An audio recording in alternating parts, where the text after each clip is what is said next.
إن الحمد لله نحمده ونستعينه ونستغفره ونعوذ بالله من شرور أنفسنا ومن سيئات أعمالنا من يهده الله فلا مضل له ومن يضلل فلا هادي له وأشهد أن لا إله إلا الله وحده لا شريك له وأشهد أن محمدا عبده ورسوله أرسله بالحق بشيرا ونذيرا وداعيا إلى الله بإذنه سراجا منيرا أما بعد فإن خير الحديث كتاب الله وخير الهدي هدي محمد صلى الله عليه وسلم وشر الأمور محدثاتها وكل محدثة بدعة وكل بدعة ضلالة وكل ضلالة في النار.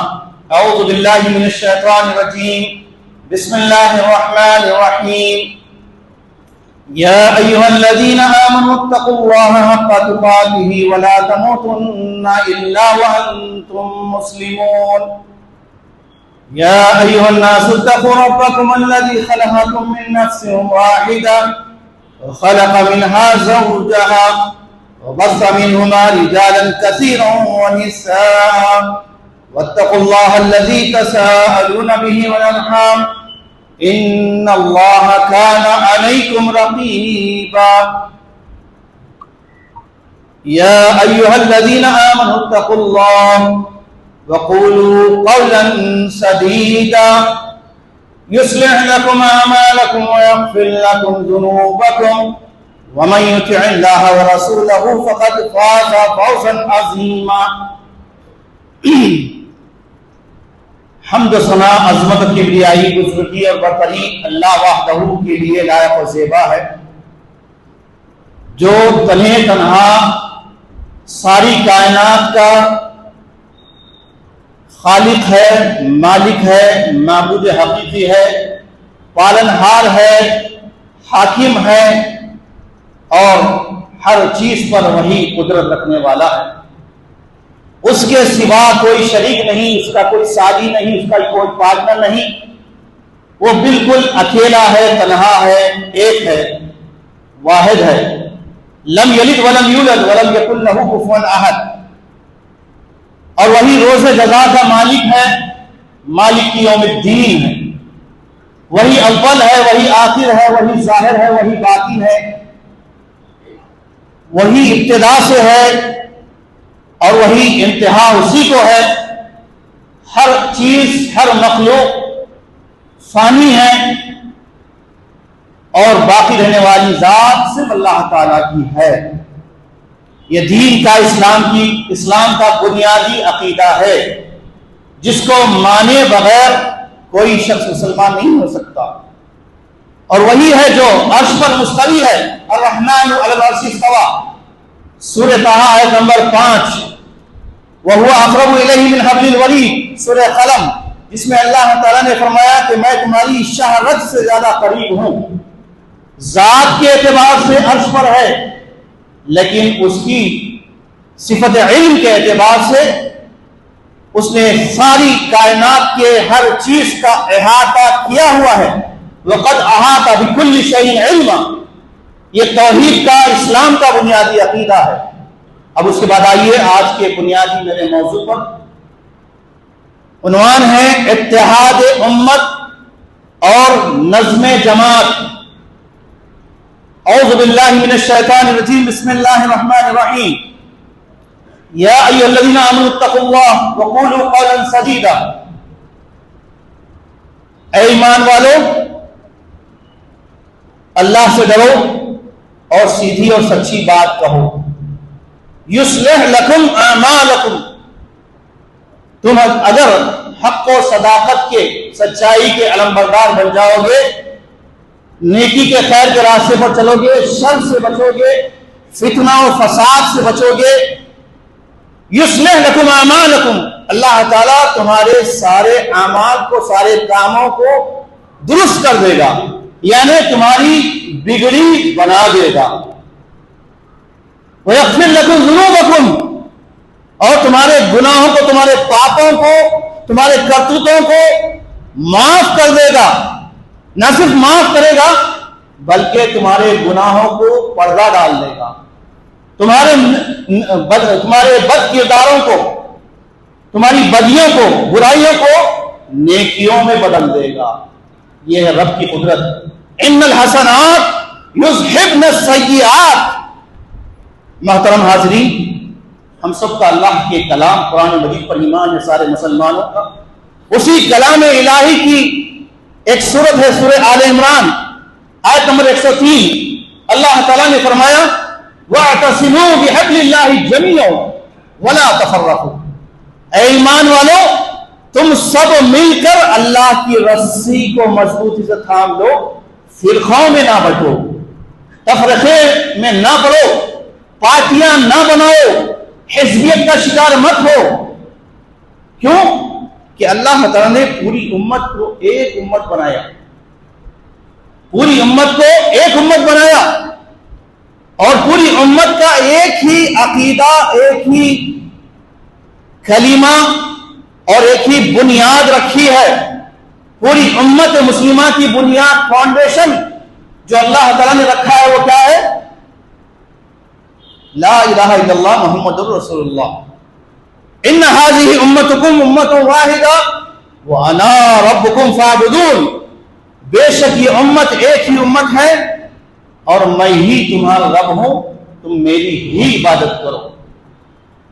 جو امت اللہ کو ایک مانتی ہے، اللہ کی وحدانیت کا اقرار کرتی ہے، توحید میں پکے ہیں، تو فرقوں میں نہیں بٹیں گے، وہ فرقوں میں نہیں بٹیں گے، ٹولیوں میں نہیں بٹیں گے۔ اور جن کا عقیدہ کچا ہے، توحید میں کچے ہیں، ایمان میں پھسپھسے ہیں، سنتوں سے دور ہیں، میٹھی میٹھی سنتوں پر عمل کر لیتے ہیں، جہاں سنتوں پر عمل کرنا دشوار ہے، مصیبت کا وقت ہے، ایسے موقع پر سنتوں کو چھوڑ کر فتووں پر عمل کرنے والے لوگ کیا کرتے ہیں؟ ایمان میں کھوکھلے ہوتے ہیں، کبھی وہ توحید پرست نہیں بن سکتے۔ جو توحید پرست ہوتا ہے وہ فرقہ پرست نہیں ہو سکتا۔ جو توحید کو ماننے والا ہے، چاہے وہ اپنے آپ کو اہل السنہ والجماعت کہیں، چاہے وہ اپنے آپ کو اہل الحدیث کہیں، اہل العصر کہیں، یا عام مسلمان کہیں، یا کسی بھی فرقے کا ماننے والا، یا کسی بھی مسلک پہ چلنے والا ہو، لیکن سب کی بنیاد ایک ہے، لا الہ الا اللہ محمد رسول اللہ۔ ایسا نہیں کہ لا الہ الا اللہ کے پہلے اور بعد میں کچھ اور کلمہ اضافہ ہو، ان کا تو اسلام سے تعلق نہیں ہے۔ جیسے لا الہ الا اللہ محمد رسول اللہ، علی وصی اللہ، یہ اسلام سے ہٹے ہوئے، علی ولی اللہ۔ یا اسی طرح ایک اور طبقہ ہے، ایک اور فرقہ ہے جو لا الہ الا اللہ محمد رسول اللہ کے ساتھ غلام مرزا قادیانی کو آخری رسول اور اللہ کا نبی ماننے والا، یہ بھی اسلام سے ہٹا ہوا ہے۔ ایسے بے شمار فرقے ہیں۔ اس کے علاوہ بھی بعض فرقے عقیدے اور منہج کے اعتبار سے کلمے کو تو پڑھتے ہیں لا الہ الا اللہ محمد رسول اللہ، لیکن ان کے ساتھ عقیدے کی گمراہیاں ہیں، منہج کی گمراہیاں ہیں۔ منہج میں، عقیدے میں لا الہ الا اللہ کی الٹی سیدھی تعویل کرتے ہیں۔ بعض لوگوں نے اس کو لا الہ الا اللہ کو جہاد سے تعبیر کرتے ہوئے اپنے آپ کو جہادی گروپ بنایا، اور بعض لوگوں نے اس کو جماعت المسلمین کا نام دیتے ہوئے قرآن کی ایک آیت کہ تم کو اللہ تعالیٰ نے مسلمان بنایا، وہ سماکم المسلمین، اور بخاری کی وہ حدیث جس میں اللہ کے نبی نے فرمایا التزم جماعت المسلمین۔ ان دو آیت، اس حدیث کو لے کر ایک اور ایک فرقہ جنم دیا جماعت المسلمین کا۔ بے شمار فرقے ہیں، اور اللہ کے نبی صلی اللہ علیہ وسلم کی پیشن گوئی کے مطابق ستفترق امتی، میری امت فرقوں میں بٹ جائے گی۔ پیشن گوئی کا مطلب یہ نہیں کہ ہم فرقوں میں بٹیں، پیشن گوئی دینے کا مطلب یہ تھا کہ امت فرقوں سے بچے نہیں، بچے اس سے۔ اور وَاعْتَصِمُوا بِحَبْلِ اللَّهِ جَمِيعًا وَلَا تَفَرَّقُوا، اس بنیاد پر سب آ جائیں، سارے مسائل حل ہوں گے۔ کون ولادت کا جشن منانے والا ہے، کون وفات منانے والا ہے، اور کون جو ہے دونوں کے درمیان چلنے والا ہے، کھل کر آ جائے گا۔ اب میں مسائل بیان نہیں کروں گا، مہینہ گرچہ کہ ربیع الاول کا ہے، سارے علماء سارے خطیب چاہے کسی بھی طبقے اور فرقے اور مسلک اور جماعت سے رہتے ہوں، اس ممبر سے یہی بیانات آج کل ہو رہے ہیں. لیکن اس میں آپ کو میرے موضوع سے متعلق یہ بات کہوں گا، جب سے امت کے اندر فرقہ بندی آئی اور یہ امت کا زوال شروع ہوا، امت قعر مذلت میں جا گری، اور امت کا کوئی نہ قائد رہا، نہ لیڈر رہا، نہ امیر رہا، اور نہ ہی امت کی قیادت کرنے والا رہا. اس وجہ سے ملی اعتبار سے، دینی اعتبار سے، سیاسی اعتبار سے، معاشی اعتبار سے، تعلیمی اعتبار سے ملت کی صحیح رہنمائی کرنے والے نہ کوئی تنظیم ہے، نہ کوئی جماعت ہے. میں جماعتوں کا رونا بھی نہیں رو رہا ہوں، میں عام بات آپ کو بتا رہا ہوں پوری امت مسلمہ کی کیا صورتحال ہے. جیسے کہ ہر تنظیم جماعت اپنے اپنے فرقے، اپنے اپنے منہج اور اپنے اپنے عقیدے کے مطابق کام کر رہی ہے اور اس میں موجود ہے. قرآن اس کا بھی اعلان کرتا ہے کل حزب بما لدیہم فرحون. ہر فرقہ، ہر جماعت، ہر ٹولی یہ سمجھتی ہے جو اس کے پاس عقیدہ منہج ہے، جو اس کے پاس سسٹم ہے، اسی میں وہ مقبول ہے. قرآن کی آیت اسی کو صحیح سمجھتے ہیں. اپنے کو صحیح، سامنے والے کو باطل اور دوزخی جہنمی کہنا، کافر کہنا، یہ امت کے زوال کا ایک بنیادی سبب ہے، جسے شیخ الاسلام ابن تیمیہ رحمۃ اللہ علیہ نے اپنی معرفۃ الآراء کتاب تکفیر فتنہ میں اس کا ذکر فرمایا. تو محترم حاضرین، سورہ آل عمران آیت 103 واعتصموا بحبل اللہ جميعا ولا تفرقوا، یہ بنیاد ہے پوری امت کی، کلمہ گو امت کی، لا الہ الا اللہ محمد رسول اللہ کہنے والی. اب اس امت کی غرض و غایت کیا ہے؟ غرض و غایت کا مطلب مشن آف دس امت، اس امت کا مشن کیا ہے، ایم اینڈ آبجیکٹ کیا ہے، کیا پرپس ہے اس امت کا. امت کو معلوم ہی نہیں. اگر نہیں معلوم تو بہت افسوس کی بات ہے. قرآن نے اس کا بھی ذکر کیا سورہ آل عمران کی آیت 110، اعوذ باللہ من الشیطان الرجیم، پوری امت کی بات کر رہا ہوں. کنتم خیر امت اخرجت للناس. مسلمان یہ سمجھتے ہیں کہ ہم مسلمان ہیں اور ہمارا دین ہمارے لیے ہی ہے، قرآن صرف ہمارے لیے ہے، حدیث صرف ہمارے لیے ہے، محمد صلی اللہ علیہ وسلم صرف ہمارے لیے ہے، کعبہ ہمارے لیے ہے، ہمارا ہی ہے. بالفاظ مختصر یہ ہماری جاگیر ہے، جنت ہماری ہے، کعبہ ہمارا ہے. بس اس سے ہٹ کر امت کا جو تصور ہے بہت ناقص ہے. قرآن نے کیا کہا؟ یہ پوری امت ایک ہے، اور ساتھ ہی ساتھ اللہ تعالیٰ نے یہ بھی بتایا کہ پوری امت کی، انسانیت کی اصل ایک ہے. آدم علیہ السلام سے شروع ہوئی، اصل ایک ہے. اور اس امت میں جو اللہ کے پسندیدہ، مکرم، معزز، ریسپیکٹیبل جو ٹیم ہے یا لوگ ہیں، وہ کون ہے؟ ان اکرمکم عند اللہ اتقاکم.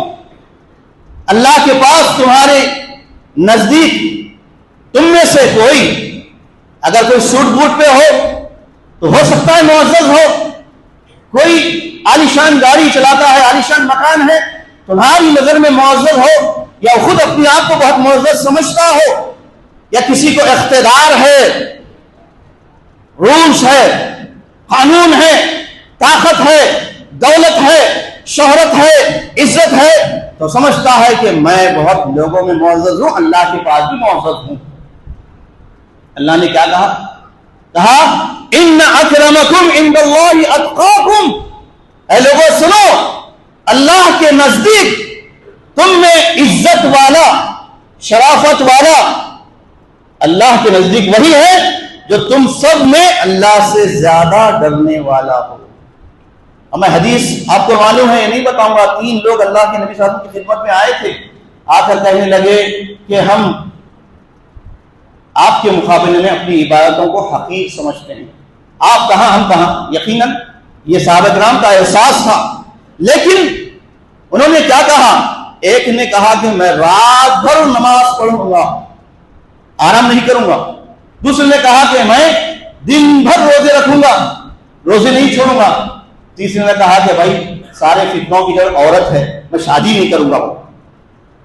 تو اللہ کے نبی صلی اللہ علیہ وسلم کے پاس جب یہ مسئلہ آیا تو آپ نے ان تینوں صحابہ کو بلایا، پوچھا انتم الذین تقولون کذا و کذا، تم ہی وہ لوگ ہو جو اپنی دانش میں اپنے بارے میں اس طرح کا تم نے فیصلہ کر لیا ہے؟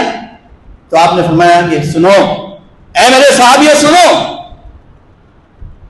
میں تم میں سب سے زیادہ اللہ کا علم رکھتا ہوں، اللہ کی مجھے تم سب سے زیادہ معرفت حاصل ہے، زیادہ مجھے علم ہے اللہ کا، زیادہ میں اللہ سے ڈرنے والا ہوں، انی اتقاکم باللہ و انی عالمکم باللہ و اتقاکم لہو، مجھے تم سب سے زیادہ اللہ کا علم ہے، اللہ کی معرفت، اللہ کی خشیت، اللہ کا تقوی حاصل ہے، لیکن میں دن میں نفل روزے بھی رکھتا ہوں، چھوڑتا بھی ہوں، رات میں عبادت بھی کرتا ہوں، سوتا بھی ہوں، اور میں عورتوں سے نکاح کرتا ہوں۔ اس کے بعد آپ نے ایک پوائنٹ بتایا جس کو عام طور پر شادی کے رقوع پر لکھا جاتا ہے النکاح من سنتی، یا ایک اور لفظ لکھا جاتا ہے فمن رغب عن سنتی فلیس منی۔ آپ نے صرف نکاح کے موقع پر نہیں فرمایا کہ نکاح میری سنت ہے، جو میری سنت سے اعراض کرے وہ مجھ میں سے نہیں، یہ صرف نکاح کے لیے نہیں فرمایا، آپ صلی اللہ علیہ وسلم کی جتنی سنتیں ہیں چھوٹی بڑی ساری سنتوں کے بارے میں آپ نے فرمایا جو شخص بھی میری ایک سنت صحیحہ کا، ضعیف نہیں موضوع نہیں، میری ایک سنت صحیحہ کا، حدیث صحیحہ کا، صحیح سنت کا انکار کر دیتا ہے فلیس منی، وہ مجھ میں سے نہیں۔ بولے آپ تو صحیح سنتوں پر امت کو عمل کرنے کے لیے ہی ٹائم نہیں ہے، اب بدعت اور خرافات اور موضوع روایتوں پر چلنے والے، سال کے 12 مہینے کی 12 عیدیں تہوار منانے والے، نبی کی ولادت کا جشن منا کر قرآن حدیث سے ثابت کرنے والے کہ قرآن سے نبی کے ولادت کا جشن ثابت ہے، فلاں آیت کو لے لیا، فلاں حدیث کو لے لیا، اس طرح کی منطق استعمال کرتے ہوئے یا بڑوں کی یا دوسرے قوموں کی، یہودیوں کی، نصرانیوں کی، عیسائیوں کی تقلید کرتے ہوئے ہیپی برتھ ڈے جس طرح دوسری قوم مناتی ہے انہی کے مقابل میں ہماری قوم بھی یہی کر رہی ہے۔ نبی نے تو نہیں کیا اپنی زندگی میں، صحابہ نے بھی نہیں کیا، خلفاء راشدین نے بھی نہیں کیا، حتیٰ کہ جس کے تم مقلد ہو، امام ابو حنیفہ رحمۃ اللہ علیہ، امام شافعی رحمۃ اللہ علیہ، امام مالک رحمۃ اللہ علیہ، امام احمد بن حنبل رحمۃ اللہ علیہ، اور اس کے بعد کے ادوار کے جتنے ائمہ اکرام، محدثین اعظام، اولیاء اکرام آئے، کسی نے بھی نبی صلی اللہ علیہ وسلم کی ولادت کا جشن بھی نہیں منایا اور وفات کا غم بھی نہیں منایا۔ ولادت کا جشن عیسائیوں کی سنت، عیسائیوں کا طریقہ، نبی کا نہیں، اور وفات کا غم شیعوں کا طریقہ، نبی کا طریقہ نہیں، صحابہ کا طریقہ نہیں۔ بات کلیئر ہو گئی نہیں؟ اب آئیے ہم کو اپنے موضوع سے متعلق یہی کہنا ہے کہ اس امت کی غرض و غایت، ایمز، اس امت کے پیدا کیے جانے، دنیا میں بھیجے جانے کا مقصد کنتم خیر امت، پوری امت ذمہ دار ہے، پورے مسلمان ذمہ دار ہے، اس امت کے مرد بھی، بوڑھے بھی، جوان بھی، عورتیں بھی، سب کو کام کرنا ہے، ایک مشن اختیار کرنا ہے، اللہ کی طرف سے دیا ہوا ہے، ہمارا نہیں ہے، اللہ کی طرف سے دیا ہوا ہے۔ کیا ہے وہ؟ تأمرون بالمعروف وتنہون عن المنکر، معروف کو پھیلانا اور منکر کا ازالہ کرنا، منکر کو روکنا۔ وتؤمنون باللہ، اگر تم واقعی اللہ پر ایمان رکھتے ہو، نہیں اگر تمہارا ایمان دوسرے خداؤں پر ہے اور دوسروں پہ بھروسہ ہے تو تمہاری ایمان ابھی مکمل نہیں ہوا، توحید تمہارے پاس آئی نہیں۔ خدا سے تجھ کو، بتوں سے تجھ کو امیدیں، بتوں سے، اللہ کے علاوہ جتنے بھی ہیں وہ بت ہیں، جس کی آج مسلمان اور ہندو غیر قوم پوجا کرتے ہیں، عبادت کرتے ہیں، جھوٹتے ہیں، جو بھی کرتے ہیں، بتوں سے تجھ کو امیدیں، خدا سے نو امیدی۔ مجھے بتا تو صحیح اور کافری کیا ہے؟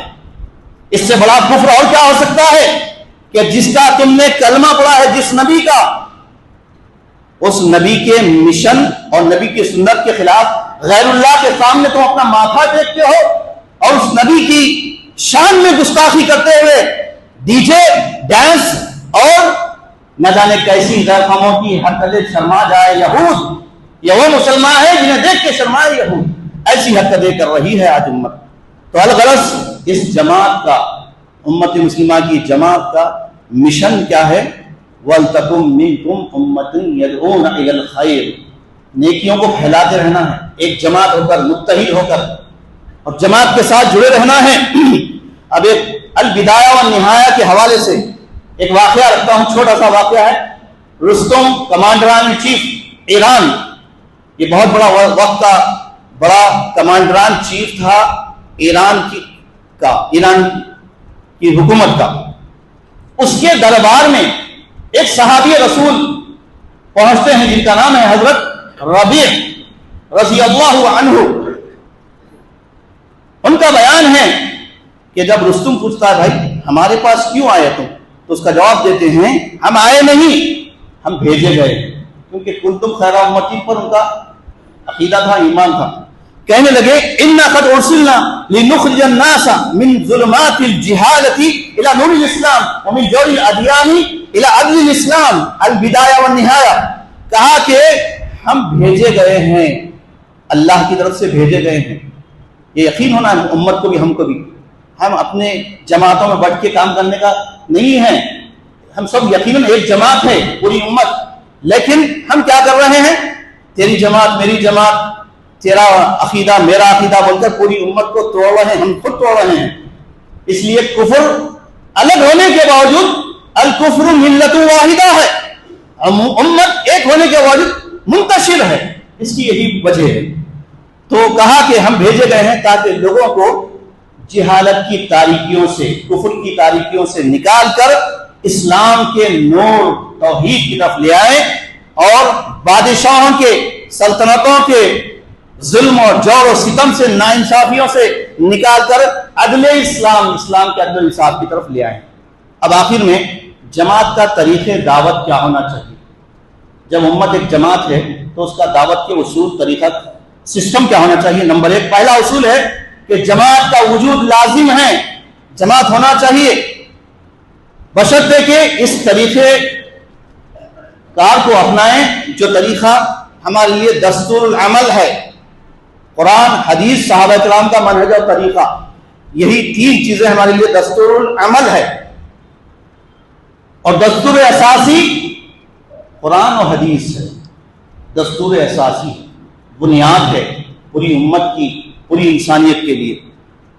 تو دعوت کا طریقہ ادعو الی سبیل ربک بالحکمہ، سورہ نحل آیت 125، حکمت کے ساتھ، موعظت کے ساتھ، واعظ و نصیحت کے ساتھ اچھے طریقے سے سمجھانا ہے، دعوت دینا ہے، اصلاح کرنا ہے۔ اللہ کے نبی صلی اللہ علیہ وسلم نے فرمایا بشروا ولا تنفروا، یسروا ولا تعسروا، لوگوں کو تم خوشخبری سناؤ اور متنفر مت کرو، لوگوں کو قریب کرو۔ ہم کیا کر رہے ہیں؟ بانٹ رہے ہیں، تقسیم کر رہے ہیں، ڈیوائڈ کر رہے ہیں ہم امت کو۔ جو بھی ڈیوائڈ کر رہا ہے وہ یا تو انگریز ہے، مسلم نہیں ہے، یا پھر یہودی ہے جو فرقوں میں بانٹتے ہیں، جو امت کو جوڑنے کا کام کرتے ہیں۔ ایسا نہیں کہ اپنی جماعت کے، فلاں جماعت، سب اپنے ہیں۔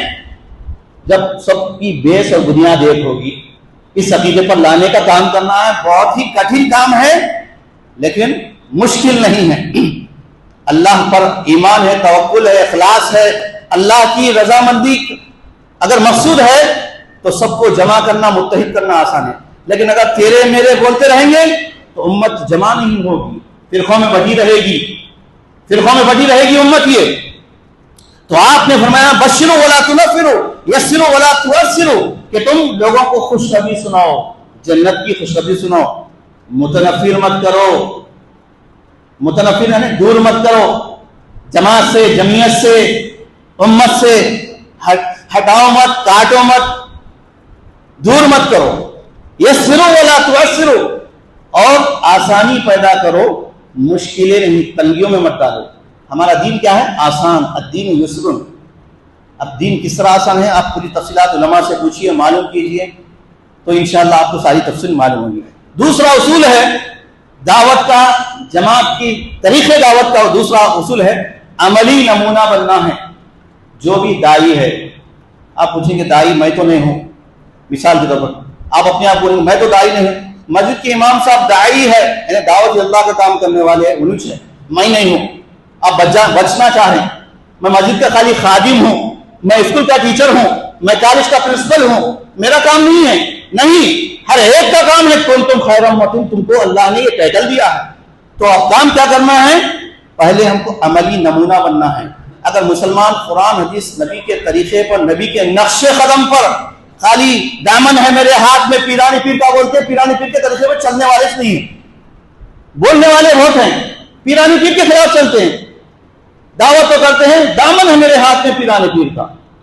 ارے پیرانی پیر کی تعلیمات کیا ہے معلوم نہیں، نبی کی تعلیمات، اللہ کے نبی صلی اللہ علیہ وسلم کی سنت کیا ہے نہیں معلوم، صرف معلوم تو یہ ہے سال میں ایک مرتبہ اٹھتے ہیں، دندراتے ہیں پورے شہر میں، دوسری قوموں کی نقالی کاپی کرتے ہیں، پورے شہر میں ناچ گانے ڈی جے پی جے سب کرتے ہیں، اور سمجھتے ہیں پیشانی پر لا الہ الا اللہ یا رسول اللہ کا نعرہ لگا کے سمجھتے ہیں ہم نے نبی سے عشق کا محبت کا دم بھر دیا، حق ادا کر دیا، لا حول ولا قوت الا باللہ۔ یہ امت ایسی حالت میں فلاح پائے گی جو نماز پڑھتی نہیں، ماں باپ کی خدمت کرتی نہیں، کاروبار کرتی نہیں، دوسروں کو ٹوپیاں ڈالتی ہے، جھوٹ بولتی ہے، وعدہ خلافی کرتی ہے، صورت شکل میں یہود و نصارہ کی طرح ہے، اور کس منہ سے جو ہے نبی کی تعریف تم کر رہے ہو، نبی پر سلام پھیر رہے، نبی پر سلام بھیج رہے ہو۔ اللہ ہدایت دے سب کو، سارے مسلمانوں۔ تو دوسرا اصول ہے عملی نمونہ بننا، اپنے قول میں، اپنے فعل میں، لقد کان لکم فی رسول اللہ اسوۃ حسنہ۔ سورہ احزاب آیت نمبر 21 جا کے پڑھیے آپ، اللہ نے فرمایا ہم سب مسلمانوں کے لیے نبی صلی اللہ علیہ وسلم کو آئیڈیل بنایا گیا۔ آپ پوری ایمانداری سے بتائیے نوجوانوں، ہم نے کس کو آئیڈیل بنایا ہے؟ فلمی اسٹاروں کو آئیڈیل بنایا ہے، باکسروں کو آئیڈیل بنایا ہے، کرکٹرز کو آئیڈیل بنایا ہے، اور عورتوں نے، لڑکیوں نے، خواتین نے ناچ گانے والے، سیریل والے، برہنہ رہنے والی عورتوں کو آئیڈیل بنا کر اپنے فیس بک پر، واٹس ایپ پر ان سے محبت کا دم بھرتے ہوئے سب کمنٹس کرتے ہیں الا ماشاء اللہ۔ تو اس سے پتہ چلتا ہے کہ امت جو ہے دین سے، ایمان سے، مقصد حیات سے، مشن آف اسلام سے کتنی دور ہے۔ تو آخری بات یہی ہے کہ ہم ان ساری ہر وہ کام سے بچیں جو نبی کے طریقے کے اسوے کے خلاف ہے، اور سب سے ہماری ادباً گزارش یہی ہے کہ جماعتی زندگی گزاریں، اس میں خیر و برکت ہے۔ اللہ کے نبی نے فرمایا ید اللہ علی الجماعت، ید اللہ علی الجماعت، وہ جماعت جو لا الہ الا اللہ محمد رسول اللہ کے عقیدے کے مطابق ہو، جو صحابہ کرام کے عقیدے کے مطابق ہو، ایسی جماعت کہاں ملے گی؟ آپ ڈھونڈیے جو اس منہج پہ ہے۔ اگر وہ جماعت اہل حدیث ہے تو آپ اس کو بلا تردد، بلا شک کے آپ اس جماعت کے عقیدے منہج کو اپنائیے۔ اگر وہ جماعت اہل السنہ والجماعت ہے جس میں یہ سارے قرآن حدیث کے صحابہ کرام کے اصول اور کنڈیشن مل رہے ہیں، تو آپ لبیک کہتے اس جماعت کو قبول کر لیجئے، اس کے مطابق آپ کام کریے۔ انفرادیت، تفرقہ بازی، حزبیت سے بچیے، کیونکہ اللہ نے سورہ آل عمران 103 میں کہا وَلَا تَفَرَّقُوا، فرقوں میں جب امت بڑھ جائے گی تو کیا نقصان ہوگا؟ تو آخری بات میں بتا رہا ہوں کہ سورہ انفال آیت 46 اللہ تعالیٰ نے فرمایا اطیعوا اللہ ورسولہ، اللہ کی اطاعت کرو، ورسولہ، اور اللہ کے رسول صلی اللہ علیہ وسلم کی اطاعت کرو، ولا تنازعوا، تنازع نہیں، جھگڑا نہیں۔ آج دیکھیے ہر جگہ جھگڑے، مسجدوں میں جھگڑے، کہیں کمیٹیاں بنتی ہیں وہاں جھگڑے، صرف یہ مسلمانوں میں ہیں، دوسری قوموں میں نہیں ہے، اتحاد ہے وہاں، چاہے کسی بھی فرقے ماننے والے ہو، مسلمانوں میں جھگڑے ہیں۔ تو اللہ نے کیا فرمایا؟ ولا تنازعوا، اختلاف کر سکتے ہیں آپ علمی بنیاد پر، اختلاف کا ہونا کوئی غلط بات نہیں، لیکن مخالفت مت کریے آپ کسی کی۔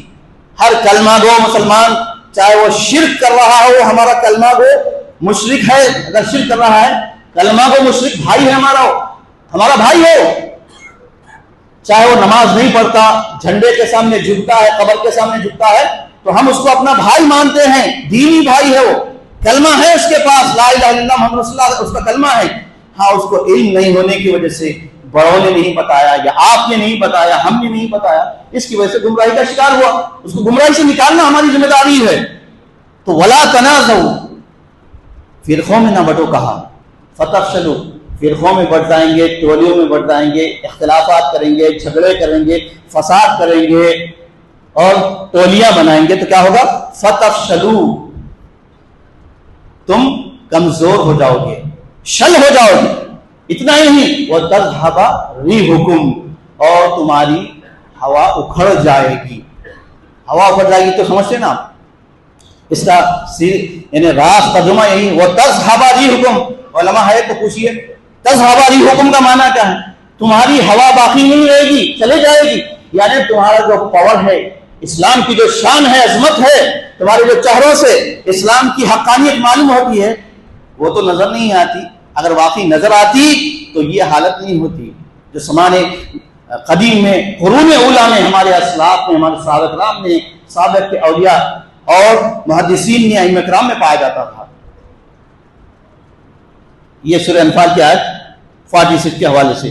اب تمام جو ہے سب بند ہو کر سب بندی کے ساتھ جماعت سازی کے کام میں, جماعت کو جوڑنے کے کام میں اجتماعیت کے ساتھ رہیں. دیکھیے اجتماعیت کہاں کہاں نہیں ہے. نماز اجتماعیت کے ساتھ ہے, نماز پڑھ رہے ہیں. آپ تنہا پڑھ لیں گے تو اکھیرا ثواب, اگر آپ جماعت سے پڑھیں گے تو 27 گنا ثواب ہے, آپ 27 درجے ثواب ہے. جماعت کی وہ اہمیت ہے. اور اللہ کے نبی صلی اللہ علیہ وسلم نے پوری امت کی مردم شماری فرمائی ہے. تھوڑا سا 2 منٹ کا وقت لے رہا ہوں, لیکن بہت ہی امپورٹنٹ بات کہہ رہا ہوں. مردم شماری کس کو بولتے ہیں؟ سینسس, سینسس جو کہا جاتا ہے, پوری امت کی مردم شماری. اب مسلمان کا عجیب بات ہوگا کہ ہم تو ہندوستان میں ہیں, یہ یہاں کی غیروں کی حکومت ہے, اس لیے ہم جو ہے ووٹ نہیں ڈالیں گے, ہم جو ہے ووٹ نہیں ڈالیں گے, راشن کارڈ نہیں بنائیں گے. تو کہاں جا کے رہتے؟ قبرستان میں جا کے رہو, ہندوستان چھوڑ دو. ہندوستان میں رہیں گے ہم, کیونکہ ہم ہندوستانی ہیں, یہاں کے پیدائشی ہے. ہمارے پرکھوں نے, ہمارے باپ دادوں نے اس ہندوستان کو چمنستان بنایا تھا, گلدستان بنایا تھا. انگریزوں کے خلاف فتوا دے کر, ان سے جہاد کر کے ہندوستان کے بارڈر پر مسلم مجاہدین نے, علماء نے جو قربانیاں دی ہیں وہ لاسانی اور لافانی ہے. تو ان کی قربانیاں ہمیں اس بات کی دعوت دے رہی ہے کہ ہم پوری امت ایک ہو جائیں. یہ پیغام ہے پورے ہندوستان کے امت مسلمہ کے لیے. تو اب رہی مردم شماری, رکنیت سازی اور جماعت سازی, یہ سب اللہ کے نبی صلی اللہ علیہ وسلم کی سنت سے معلوم ہوتا ہے. الفاروق ایک کتاب ہے, آپ پڑھیے, علامہ شبلی رحمۃ اللہ علیہ کی کتاب کا نام ہے الفاروق. اس میں آپ کو حضرت عمر فاروق رضی اللہ تعالیٰ عنہ کی پیدائش سے وفات تک پورے اسلامی کارنامے, پورے ان کے اجتہادات, انفرادات, سب چیزیں بتائی گئی ہیں. پڑھیے اس کتاب کو آپ. اس میں بتایا گیا کہ اللہ کے نبی صلی اللہ علیہ وسلم نے کیسے مردم شماری کی. پہلی ہجرت ہوئی حبشہ کو, تو اس میں سینسس کیسے ہوا دیکھیے. 12 مرد تھے, 4 عورتیں تھیں. پہلی ہجرت حبشہ, مکے سے مدینہ منورہ ڈائریکٹ نہیں چلے گئے, پہلے حبشہ کو گئے, جس میں کتنے تھے؟ 12 مرد تھے, 4 عورتیں تھیں. اور اس قافلے کے امیر کون تھے؟ حضرت عثمان غنی تھے. دوسری ہجرت افرا ہوئی, اس میں 83 مرد تھے اور 18 عورتیں تھیں. اور اس کے امیر کون تھے؟ امیر قافلہ حضرت جعفر طیار رضی اللہ عنہ تھے. اور اس کے بعد ایک غزوہ ہوا اسلام اور کفر کے درمیان, جس کو قرآن نے الفرقان کہا, یعنی حق و باطل میں فرق کرنے والا پہلا غزوہ, پہلی وار, پہلی جنگ غزوہ ہوا, جس میں 313 مجاہدین اسلام صحابہ کرام تھے, سپاہی. اور اس میں بھی 86 مہاجر تھے, 61 اوس قبیلے سے تعلق رکھنے والے تھے, اور 170 خزرج سے تعلق رکھنے والے تھے. ان کے پاس ہتھیار نہیں تھے, بہت کم تھے کفار کے مقابلے میں. 6 گھوڑے تھے, 70 اونٹ تھے, اور کفار کی تعداد ان کے مقابلے میں تگنا تھی, دگنا بھی نہیں, تگنا, یعنی 1000 کفار تھے, مسلمان 313. اب یہاں ایک مسئلہ یہ معلوم ہوتا ہے ہم کیا بولتے ہیں؟ ہم بھائی میجارٹی میں مائنارٹی میں ہیں، ہم کیا کر سکتے ہیں؟ ہم کچھ بھی نہیں کر سکتے. یہ بات 100% غلط ہے. میں قرآن سے بتا رہا ہوں. اگر آپ کو پورے دلائل چاہیے تو وقت ملے تو ملیے مجھ سے، میں بتاؤں گا کہ کم من فیۃ قلیلۃ غلبت فیۃ کثیرۃ باذن اللہ. اللہ کے حکم سے چھوٹی چھوٹی جماعتیں بڑی بڑی جماعتوں پر غالب آ گئی. کیسے آئی؟ ایمان سے، تقوی سے، توحید سے، اللہ پہ توکل سے آئی، صرف ہتھیار سے نہیں آئی. اسلام کی طاقت یہی ہے کہ وہ دلوں کے اندر راسخ ہوتا ہے، ظاہری ہتھیار کی اتنی اہمیت نہیں ہے. اسی طرح احد کے جنگ میں 700 منافقین جو ہے نکل گئے تھے. 1000 آئے تھے مسلمان، جس میں سے 700 نفاق کے مرض میں مبتلا ہوئے، وہ مسلمانوں سے نکل گئے، ڈرپوک ہو کر بھاگ گئے. تو مسلمان 700 تھے. ان کے مقابلے میں کفار کتنے تھے؟ 3000 تھے. وہاں پہ بھی فتح ہوئی. جو نکلے تھے اس کا نقصان بھی ہوا. صحابہ کرام 70 صحابہ کرام شہید ہوئے اس میں. یعنی امت سے ٹوٹنے سے، جماعت سے ٹوٹنے سے، ہٹنے سے امت کو نقصان ہوا. یہ سبق دیا گیا. اسی طرح خندق میں کفار کی تعداد 10,000 تھی.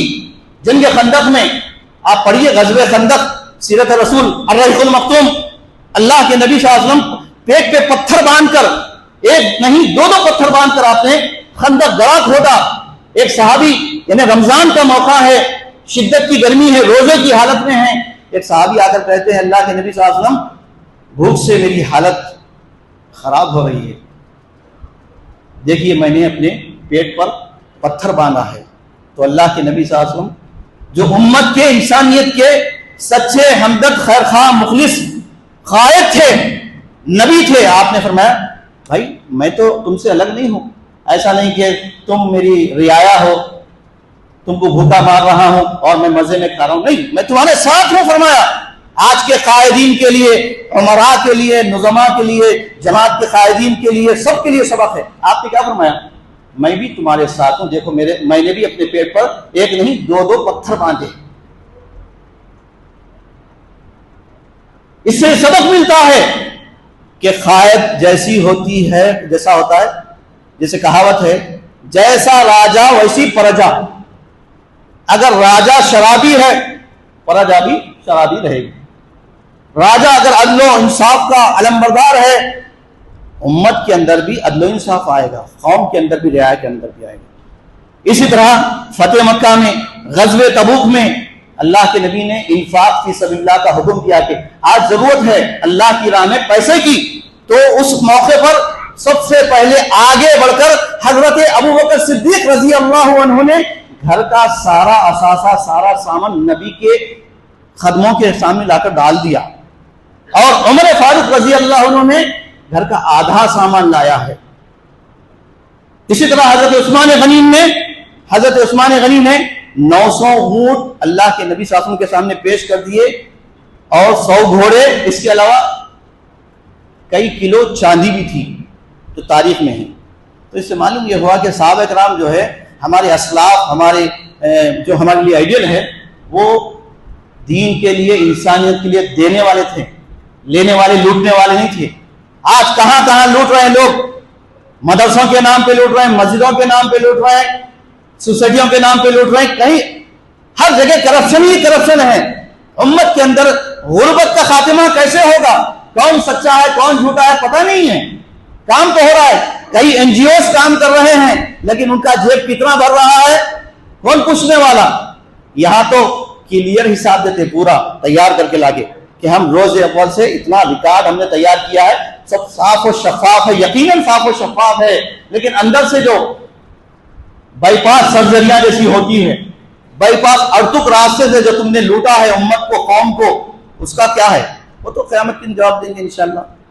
الغرض میری باتیں تھوڑی زیادہ ہو گئی، میں معذرت خواہ ہوں، اور اللہ تعالیٰ سے دعا کرتا ہوں کہ اللہ تعالیٰ اس امت کو ایک امت بنائے اور اس امت کے مقصد دعوت اللہ کے لیے سب کو جڑ کر کام کرنے کی توفیق عطا فرمائے. آمین. وآخر دعوانا ان الحمدللہ رب العالمین. سبحان ربک رب العزت عما یصفون وسلام علی المرسلین والحمد للہ رب العالمین.